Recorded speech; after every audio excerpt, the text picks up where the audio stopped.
अस्सलाम वालेकुम नाज़रीन, मैं हूं शेख एहसान असलम और आप देख रहे हैं उर्दू चॉइस।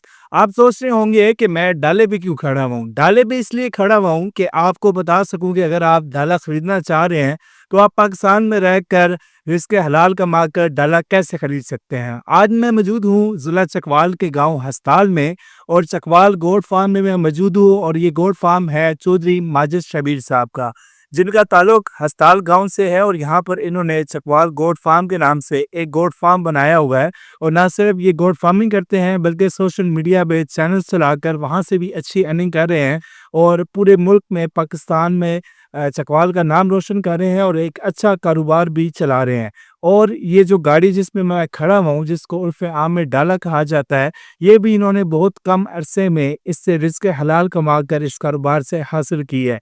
जैसा कि आप जानते हैं कि हमारे मुल्क में अक्सर नौजवान जो हैं वो बेरोज़गार हैं।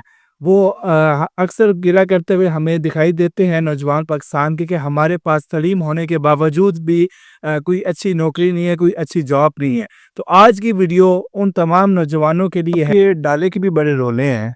तो आज आपके पास आने का भी ये मकसद था कि आप मुझे और यूथ को बताएँ, मेरे देखने वालों को बताएँ कि अगर हम डाला लेना चाह रहे हैं तो हमें कितनी टाइम जो है वो फार्मिंग करनी पड़ेगी और उसके बाद जाके हम डाला खरीद पाएँगे? अच्छा, जो आपने कहा ना कि बड़े रोले हैं, वो रोले भी इसी वजह से हैं कि एक बकरी पालने वाले ने डाला कैसे ले लिया, ये एक अनहोनी हो गई।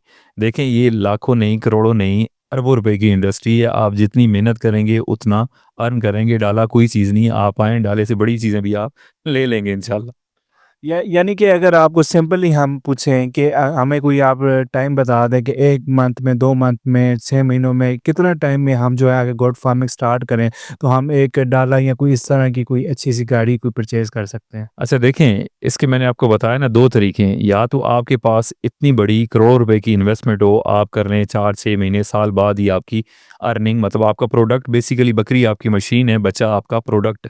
जितनी मशीनें ज़्यादा होंगी, उतना प्रोडक्ट ज़्यादा होगा, उतना प्रॉफ़िट ज़्यादा होगा। आप 4-6 बकरियों से अगर शुरू करते हैं, आपके पास इन्वेस्टमेंट नहीं है, तो it will take like 4 to 5 years. अगर आपके पास बड़ी इन्वेस्टमेंट है, तो क्या पता आप 6 महीने, साल बाद ही डाला ले लें।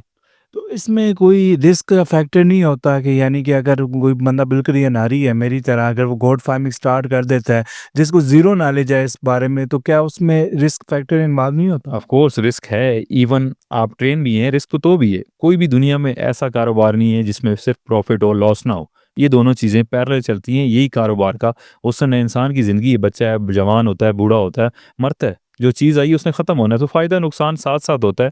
आपने इसको थोड़ा स्टडी करना है, वैक्सीनेशन को, ब्रीडिंग सीज़न को, ब्रीड को, हाउसिंग को, इनकी फ़ीड को, इन चीज़ों को आप थोड़ा स्टडी करें।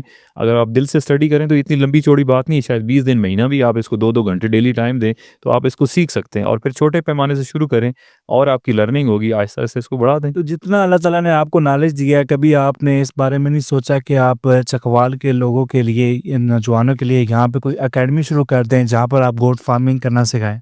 अच्छा देखिए, हम 24/7 यहाँ फार्म पे बैठे हुए हैं। अब आपको आए हुए 2-3 घंटे हो गए हैं, आपने देखा कि कितने बंदे यहाँ आ जा रहे हैं। इसकी कोई फ़ीस नहीं है, कोई चार्जेस नहीं है। जो आ रहा है हम हर किसी को सिखा रहे हैं। फ़ोन कॉल आ रहे हैं, मैसेजेस आ रहे हैं, सोशल मीडिया के ज़रिए, वीडियोज़ के ज़रिए सारी ट्रेनिंग। अगर आप वीडियो सारी इकट्ठी करें तो ऑलमोस्ट जितनी फिज़िबिलिटी है या जितनी चीज़ें गोट फार्मिंग में होती है, एक नए फार्मर को ज़रूरत होती है या उसके ज़हन में जो सवाल हैं, उनके जवाब आपको हमारे चैनल पे, फ़ेसबुक पे मिलेंगे। मुस्तकबिल में खुद भी किताब लिखने के ख्वाहिशमंद हैं आप इस मौज़ू पे? अच्छा, बड़ी हसरत है मगर टाइम नहीं है, या शायद अभी ईज़ी हो गया, चैट जीपीटी से भी आप लिखवा सकते हैं। लिखवा सकते हैं, या मैं समझता हूँ खुद अभी मैं उस लेवल पे नहीं आया कि किताब सीखो, मैं खुद चीज़ों को सीख रहा हूँ, लर्न कर रहा हूँ। जो लोग इस टाइम आपको देख रहे हैं और ये बिज़नेस शुरू करना चाह रहे हैं, तो वो कहाँ से शुरू करें? अच्छा देखें, मैं हमेशा कहता हूँ कि गोट फार्मिंग एक ऐसा बिज़नेस है जिसके दरवाज़े अमीर-गरीब हर किसी के लिए खुले हैं। आप 5 बकरियों से शुरू करें, 10 से करें, 50 से करें, इवन 1 बकरी से भी आप शुरू करके हज़ारों बकरियों वाले फ़ार्म का मुकाबला कर सकते हैं। ये इतना बाबरकत काम है। किसी भी बिज़नेस को करने के 2 तरीके होते हैं या 2 तरह की इन्वेस्टमेंट होती है। पहली इन्वेस्टमेंट ये है कि आपके पास पैसा हो, या आपके पास ज़्यादा पैसा है, आपकी अर्निंग जल्दी शुरू हो जाएगी। अगर आप समझते हैं आपके पास पैसा नहीं है, तो आपके पास टाइम है, आप टाइम इन्वेस्ट करें। जब आप टाइम इन्वेस्ट करके एक बकरी से शुरू करेंगे, 4-5 साल बाद आपका फार्म एक स्टेबल और बड़ा फार्म बन जाएगा। सो पैसा इन्वेस्ट करें, पैसा नहीं है तो टाइम इन्वेस्ट करें। जो सोशल मीडिया में जो आपके नाकदीन हैं, वो ये भी कहते हैं कि अगर गोट फार्मिंग में इतना ही पैसा है, तो फिर आप सोशल मीडिया की तरफ क्यों आए? अच्छा देखिए, मैं सोशल मीडिया की तरफ आया हूँ गोट फार्मिंग को प्रमोट करने के लिए, अपने प्रोडक्ट को सेल करने के लिए, नई जनरेशन को बताने के लिए कि गोट फार्मिंग एक अच्छा बिज़नेस है। आप इस तरफ आएँ, हम ज़रूरी मुल्क में रहते हैं, इवन शहरों में, गाँव देहातों में जो लोग सिटीज़ में रहते हैं, वो भी छतों पे फार्मिंग कर रहे हैं और अच्छा खासा पैसा कमा रहे हैं। और जहाँ बात रही कि हर कोई क्यों नहीं आता, लोग इस तरफ क्यों नहीं आ रहे? देखें, सबसे बड़ी मोटिवेशन है कि ये काम सुन्नत है, नबी पाक सल्लल्लाहु अलैहि वसल्लम का फरमान है कि इस काम में रिज़्क है और बरकत है, तो वो चीज़ ही ख़त्म होगी। एज़ अ मुस्लिम ये हमारा बिलीव है। हम कैसे कह सकते हैं कि ये एक नाकाम बिज़नेस है? ये कामयाब बिज़नेस है, मगर इसको सीखें और करें। अगर आप नाकाम होते हैं तो आपकी अपनी गलती कोताही है, आपको नॉलेज नहीं है। उन चीज़ों को दूर करें, अदरवाइज़ ये इंतहाई अच्छा बिज़नेस है। दूसरी बात रही कि ये बिज़नेस अच्छा नहीं है, तो मैं आपको इसकी मार्केट की बात बताता हूँ। आज बकरे का गोश्त जिसकी 22 बकरे की 12-14 महीने से कम उम्र है, वो 2200 से 2700 रुपए किलो बिक रहा है। किस वजह से बिक रहा है? क्योंकि डिमांड बहुत ज़्यादा है और सप्लाई नहीं है। सप्लाई कैसे होगी? जब हम फार्मिंग करेंगे, जब नई जनरेशन लोग ज़्यादा इस तरफ आएँगे तो ही है। हम अपनी मुल्क की ज़रूरत को पूरा नहीं कर सकते और बैरून मुल्क भी इंतहाई इसकी डिमांड है। दूसरी चीज़, अगर इस बिज़नेस को आप 1000 बकरी से शुरू करते हैं, मैं मिसाल दे रहा हूँ, आपका 1000 बकरी का फ़ार्म है, तो आपके शहर की, आपके इलाके की एक दुकान की ज़रूरत को आप पूरा 1000 बकरियाँ पाल के भी नहीं कर सकते।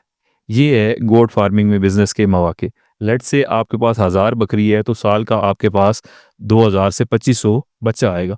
अच्छी खासी शहर में जो चलती दुकान है, छोटा शहर है चकवाल, यहाँ भी जो चलती दुकान है, उसके 10 बकरे एक दिन के, जिनका वज़न 12-14 किलो होता है, वही आइडियल है, 10 बकरे लग जाते हैं।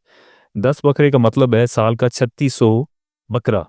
आप 1000 बकरी पाल के एक दुकान की ज़रूरत को पूरा नहीं कर सकते। ये है गोट फार्मिंग की या गोश्त की डिमांड। अच्छा, अगर इस डिबेट को हम इस तरह ख़त्म करें कि आज आप बता ही दें कि आप ज़्यादा सोशल मीडिया से अर्न कर रहे हैं या गोट फार्मिंग से अर्न कर रहे हैं? ऑफ कोर्स गोट फार्मिंग से कर रहे हैं। सोशल मीडिया तो एक सोर्स है गोट फार्म को रन करने का, कस्टमर तक अप्रोच करने का। अल्हम्दुलिल्लाह उससे भी अर्निंग है, मगर गोट फार्मिंग की अर्निंग उससे कहीं ज़्यादा है। अच्छा, मज़ीद हमारे देखने वालों को बताइएगा कि इसके हवाले से कि इनकी खुराक जो है, वो कौन-सी बेहतर है? बजाए कि बंदा बाज़ार से परचेज़ करे, वो बेहतर है, या अगर उसके पास कोई जगह मौजूद है, तो अगर मुख्तसर जगह है, तो फिर उनके लिए क्या काश्त करें उनकी खुराक के लिए? अगर वसीअ जगह है, तो फिर उसके लिए उसके पास क्या ऑप्शन है? अच्छा देखें, ये सवाल अक्सर शहरों में रहने वाले दोस्त भी करते हैं खुराक को लेकर। अगर आप शहरों में रह के गोट फार्मिंग करते हैं तो आप सीखने की हद तक कर सकते हैं। 2, 4, 6, 8, 10 बकरियों से कर सकते हैं। घर की ज़रूरत दूध की, गोश्त की पूरी कर सकते हैं। जब आप फीड बाज़ार से लेके डालेंगे तो उसमें प्रॉफ़िट थोड़ा कम हो जाता है। मगर सीखने की हद में मैं कहूँगा शहरों में रहते हुए आप ज़रूर करें। जब सीखेंगे कॉन्फिडेंस आएगा, चीज़ों को पता होगा इनकी वैक्सीन कौन-सी है, मेडिकेशन कौन-सी है, ब्रीडिंग सीज़न कौन-सा है, सर्दी गर्मी से किस तरह से बचाना है, बच्चों की केयर किस तरह से करनी है, ये चीज़ें शहर में रहते हुए आप सीखें।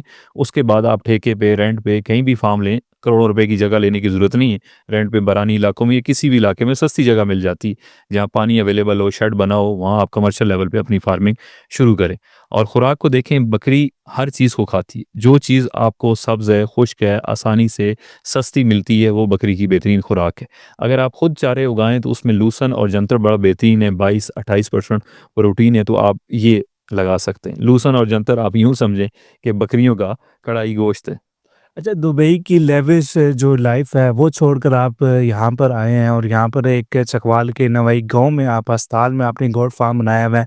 तो कभी कभार ऐसा होता है कि सर्दियों की रात हो, आपको नींद ना आ रही हो और आपके ज़हन में ये ख़्यालात चल रहे हों कि यार, दुबई वाली लाइफ इससे बेहतर थी। कभी कोई इस तरह की थॉट आई? अच्छा देखें, लेविश या लग्ज़री मैं आज़ादी को समझता हूँ। आपकी फैमिली, आपके बच्चे, आपके दोस्त, आपका इलाका, कल्चर, ज़ुबान, खुराक स्पेशली आपकी अपनी हो तो ये लेविश है, ये लग्ज़री है।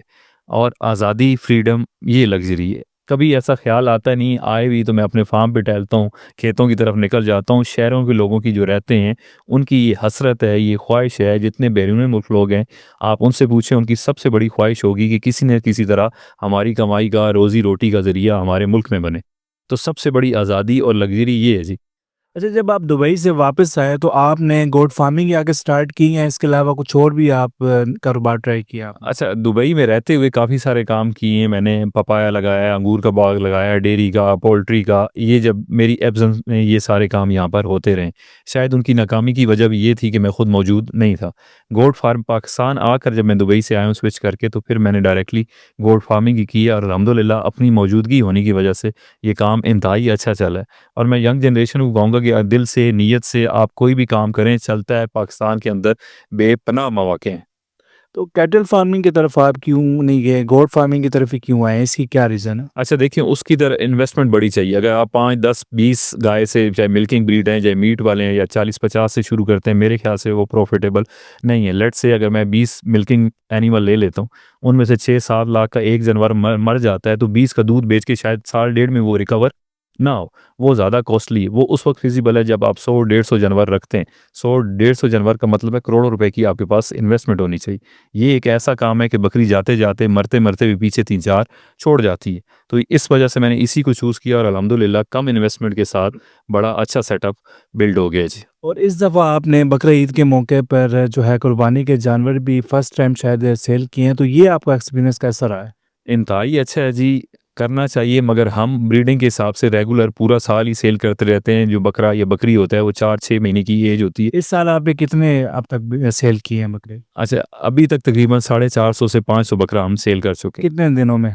3 दिन के अंदर जी। 3 दिन के अंदर हाँ। आपने ये तो और यकीन करें, अगर 3000 भी हों तो अगले 3 दिन के अंदर बिक जाएँ, ये डिमांड है और सप्लाई नहीं है जी। ये हर कोई बेच सकता है या इसके लिए मालिक शबीर होना लाज़मी है? नहीं जी, हर कोई बेच सकता है, हर कोई बेच सकता है। कुर्बानी का सीज़न तो ऐसा है कि हर घर आपका कस्टमर है, हर बंदा आपका कस्टमर है। कुर्बानी अल्हम्दुलिल्लाह मुस्लिम मुल्क है, हर किसी ने करनी है, तो हर कोई आपका कस्टमर है। और पूरा साल गोश्त खाने वाली भी बेहिसाब है। गोश्त क्यों महँगा है? क्यों डिमांड ज़्यादा है, सप्लाई नहीं है। हम फार्मिंग नहीं कर रहे, इसमें इंतहाई अपॉर्चुनिटी है, बहुत ज़्यादा है नए लोगों के लिए। जितने लोग आएँगे वो इंशाल्लाह माजिद शबीर से बेहतर ही कमाएँगे और बेहतर ही चलेंगे, मगर नीयत के साथ कोई करे तो सही। अच्छा, इसमें हम ये भी देख रहे हैं कि बहुत स्कैम भी चल रहा है, यानी कि ख़ासकर जो मंडियाँ लगती हैं छोटे इलाकों में या बड़े शहरों में, वहाँ पे देखा जाता है कि जानवर जो होते हैं बहुत उनका अच्छा वज़न होता है, लेकिन जब उनको घर लाते हैं 1-2 दिन उनको रखते हैं, तो क्या पता चलता है कि कोई ना कोई उनके साथ स्कैम हो गया। तो इस तरह की हमारे देखने वालों को बताइएगा कि इस तरह के स्कैम से कैसे बचा जा सकता है?